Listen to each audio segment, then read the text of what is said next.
కవులు, కళాకారులు సంస్కృతి సాంప్రదాయాలకు తెలంగాణ పుట్టినిల్లు. సమాజాన్ని చైతన్యపరచడంలో వారిది కీలక పాత్ర. కళా ప్రదర్శనలు పురుడు పోసుకోవాలని నిజామాబాద్లో కళాభారతి భవన నిర్మాణం చేపట్టారు. సాంస్కృతిక వేదిక కోసం ఏళ్లుగా ఎదురుచూసిన కళాకారుల ఆశలు నీటిపై రాతల్లా మిగిలాయి. అధికారుల పర్యవేక్షణ లోపం, నిధుల చెల్లింపులో జాప్యంతో కళాభారతి భవనం ప్రారంభానికి నోచుకోవట్లేదని కళాకారులు ఆవేదన వ్యక్తం చేస్తున్నారు.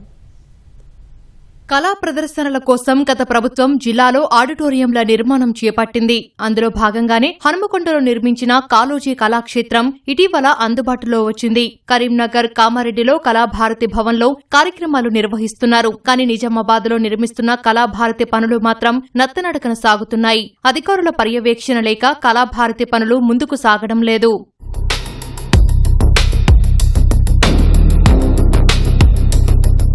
₹50 కోట్ల అంచనా వ్యయంతో కళాభారతికి బీఆర్ఎస్ హయాంలో శంకుస్థాపన చేశారు. ఏళ్లు గడుస్తున్నా భవన నిర్మాణం పూర్తి కాకపోవడంతో కళాకారులకు కష్టాలు తప్పడం లేదు. ఇతర జిల్లాల్లో కళాభారతి భవనాలు అందుబాటులోకి వచ్చినా ఇక్కడ ఎందుకు పూర్తి కావట్లేదని మండిపడుతున్నారు. నిర్మాణ పనుల్లో వేగం పెంచి భవనాన్ని అందుబాటులోకి తీసుకురావాలని కళాకారులు కోరుతున్నారు. ఒక కళా ప్రదర్శన చేయడానికి సరియైన స్థలం లేదు. ప్రభుత్వాల ప్రణాళికలు వేరు, ప్రజల ఆశలు వేరు.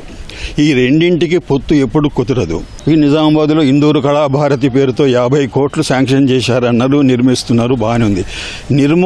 నిర్మాణంగానే ఉంది. అది కళలు సాఫల్యం కావాలి. ఇది గత 3 సంవత్సరాల నుంచి ఆగి ఉంది. పెద్ద పెద్ద ప్రోగ్రామ్స్ పెట్టాలంటే కూడా ఏదైనా ఫంక్షన్ హాల్ కానీ అవి కానీ తీసుకుంటేనే ఆ యొక్క ప్రోగ్రామ్ జరిగేటట్టు. చాలా వరకు టాలెంట్స్ ఉన్నాయి మన దగ్గర, కానీ అది ప్రదర్శన చేయటానికి ఒక సరి అయిన ప్లాట్ఫామ్ లేక ఆ యొక్క టాలెంట్ మరుగున పడుతున్నది.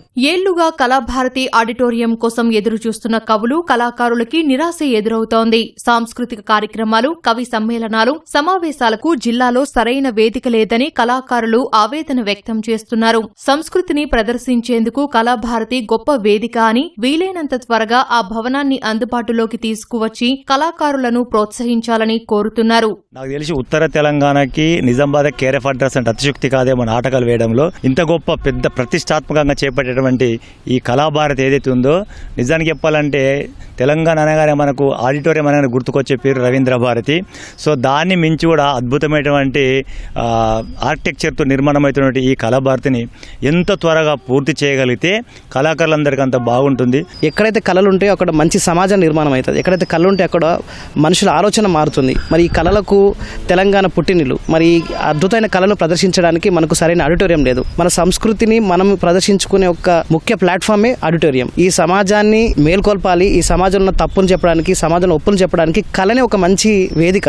మరి ఇట్లాంటి వేదికని మనము ప్రోత్సహించాలంటే మరి దీనికి సంబంధించిన నిధులు కానివ్వండి, పనులు కానీ త్వరగా చేయాలని మనస్ఫూర్తిగా కోరుకుంటున్నాను. ధన్యవాదాలు.